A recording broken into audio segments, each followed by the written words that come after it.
And she spoke of how when she had done the sets for a play, the art was not just the backdrop, the sets that she had done, but the art was also what was being enacted in front of the backdrop. And so it became this holistic thing for her. And it also dissolved authorship. So it was no longer just Nilima who owned that set. So Mangal, if, as a theatre person of very long standing, how would you approach the idea of asking an artist to do the backdrop for you? But also what interests me is that as a director, I'm assuming that you will have a very strong idea of where your play is located, how you want to locate your play. But when an artist comes in to do the backdrop, the artist too might respond in a very specific way to how to the kind of backdrop the artist wants to produce. So there are two sort of artistic responses to the same script, and how does one resolve such differences? How does one work? Of course, my entry point into the collaboration is through Anuradha Kapoor's take, and Anuradha is also one person who has constantly questioned this idea of authority and authorship as something singular, as something one person gives. But I think theatre per se, for me, can never be an art that can be done by one person. As theatre person, I think the best thing about being a theatre person is that you don't have to own all of it. Like Navroze said about film, cinema. Yeah. But unlike film, I think theatre has this long baggage of history, and we are constantly negotiating with it. Because at least in India, theatre was never really visualized as an autonomous form of it.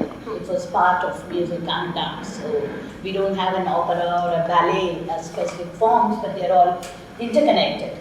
And painting comes in, especially in a big way, with the entry of early modernism, with the backdrop, with the Parsi theatre that we are talking about. So some of at least in Tamil, Madhu keeps talking about Madurai and the drop curtain artists whom he is familiar with in Madurai and whom he saw the whole breed actually disappear in Madurai.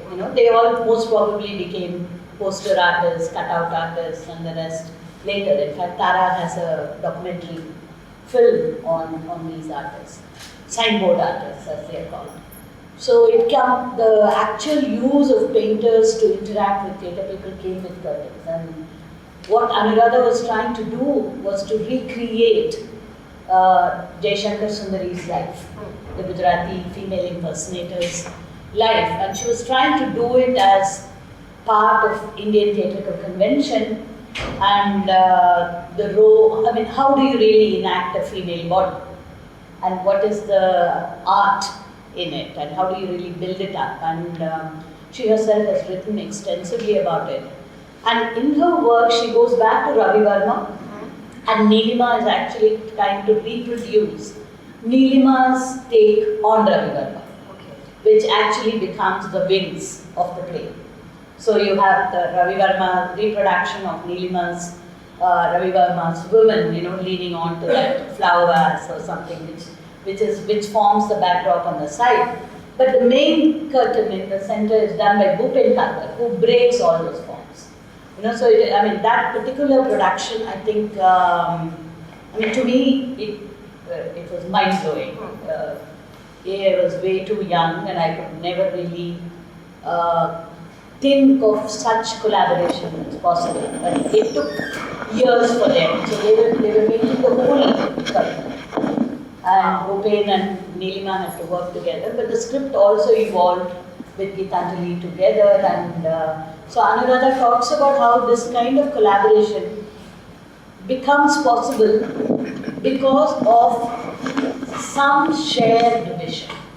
We are not talking about common minimum agenda. We are talking about a shared vision where each one brings their own strength and weakness probably to it, and you respect that. But I think when it comes from a background of understanding and sharing the possibilities of collaborative productions, where you hold back certain things so that you allow something else to develop, or you're not really thinking of, I mean, it's not even that classic synthesis that one is really achieving. You know, I think there are still places where it remains their own. For at least in my case, in Tamil Nadu, in my work, it has been Marudhu, right from mid-80s. When I just started out, and I mean, Narendran is here. He's the one who has seen me in my younger days and was part of my theatre at that point. There are days when Marudhu would just come to listen to a play reading and do some sketches on Avvai, the Sangam Avvai by Ingula. We wanted Avvai is on the Marina Beach, she's an older woman, hunchback. And then we were discussing about what will be our image of Avvai as gleaned from the poems. And we just read the poems, and he was there, Ingula was there, and there was animated discussion. And then we asked Marudhu, we need to have a woman, you know, I'm not mentioning the age, but we want to suggest that woman without hair, without bindi. I mean, if it's a full-scale image, I would say without the breasts. Because all these are very crucial tropes in, at least in Tamil Nadu, it's Kannagi, it's, you know, Draupadi's hair, and too many things that come. And finally, he gave us. He gave us with that Kadu Valatta, you know, Chettinad women's Kadu thing. And just a choker or something, you know. So it was a very abstract painting. And that stays. I mean, when I went back to it 20 years after, for Ingula's first death anniversary, and I wanted Marudhu to give me that painting, because when we did it for the first time in '98, he actually did it. Mithran did the sets for me, and he did it on a huge canvas. The older Avvai and this, you know, and it was pasted and it will go around like that on stage.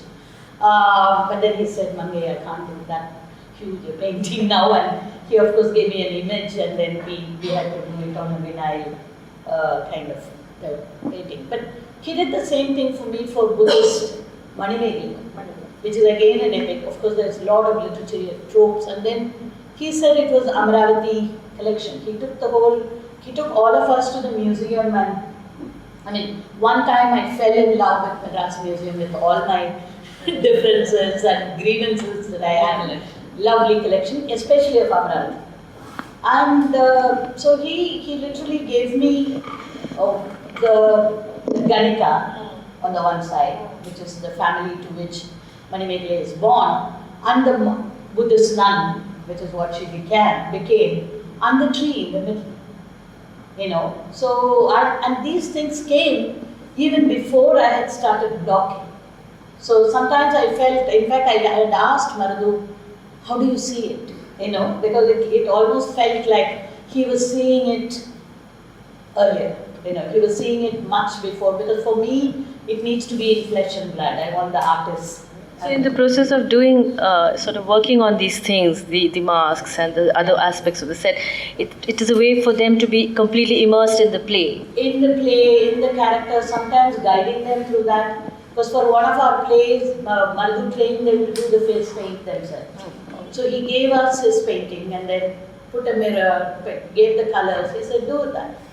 One of our last plays, post-war, after 2009, in Sri Lanka, like Saradhanan was saying, every street, every tree, Odungai they call it, you know, small streets, the bylanes, are museum pieces. In the sense, the house there or the tree there or something that was there and is not there now tells you a history.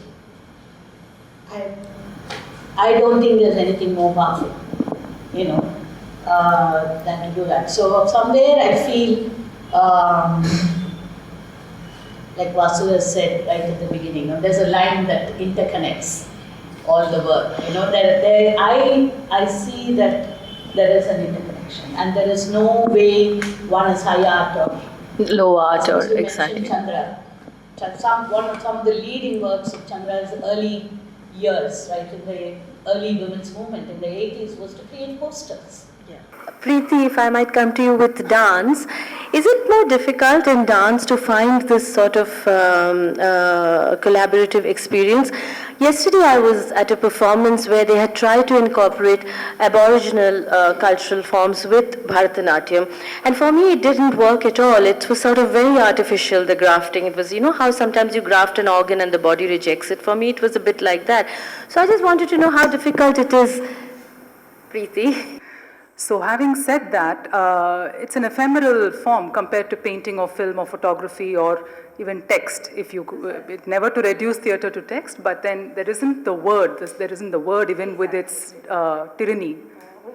So if you're dependent on effort, action, a kinesthetic empathy, a physical affect, which is fleeting, then it's a whole other kind of a thing you respond to. It's a whole other way in which it's going to take shape in people's minds or leave its mark. So in terms of that, I think a large part of dance is also dealing with this kind of a collaborative thing in many different ways. Now, I don't know about churning waters. My knowledge of Aboriginal work is largely from my uncle, who's been a doctor in Darwin, working with the Aboriginal people. So my understanding of that medium is very strong in its form. But I can speak from my own experience of what it has meant to be collaborative. And one of the first and most pressing kind of a memory or a recognition of this collaboration or intradisciplinary sort of a thing is the fact that you're dealing with space as an entity always. And somewhere, I think I left the proscenium stage a long time ago in search of a way of performing that would connect me with people in a much more direct way than this divide. And looking at one of the works that came out of the luxury of having been at spaces for the longest time from say 2008 or 9 till 2015-16 was to respond to the way space was structured around there. And in 2015, the outcome of one such interactions with space was with, everybody has seen the square pit in front of Mandala.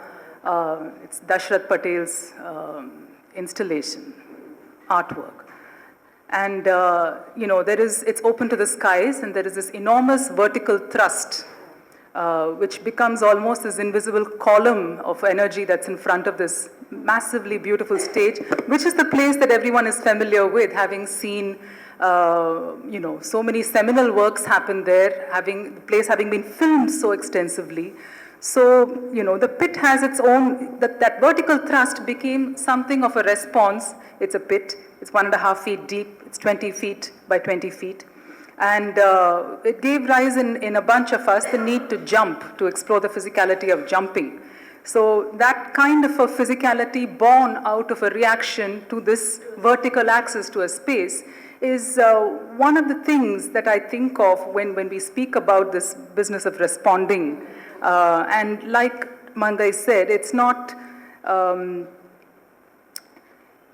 it has, of course, the jumping project, as we call it now, is not merely a response to the space. It's not just in terms of that, but it's also somewhere trying to negate this need of a certain aesthetic overload as expression. So somewhere the truth of the body comes out when you jump. When you go up, there's no way but to come down. And we had people from 50 years to 20, 21, 22. So the effort quality and the ability and the inability was equally important. And that kind of experience came about from also responding to a lot of things that, like you were talking about earlier, about class. You were talking about backgrounds of people who have things, who do not have things, exposed, unexposed, differently exposed languages, and all these things had their impact in an indirect way in this choice of work. but it also comes from a long association. And I mean, Praveen and I were talking a little bit earlier. When you think about a filmmaker like James Cameron and his, it's extraordinary, his contribution to medical imaging, for example, or Da Vinci and his work with the lenses. I mean, is it the growth of art, or is it the growth of physics, or medical imaging? I mean, it's enormous what the output is. So it really, for me, there is a very particular need to engage with all of it, and that's where work comes out of, and that's been my experience. Thanks, Preeti.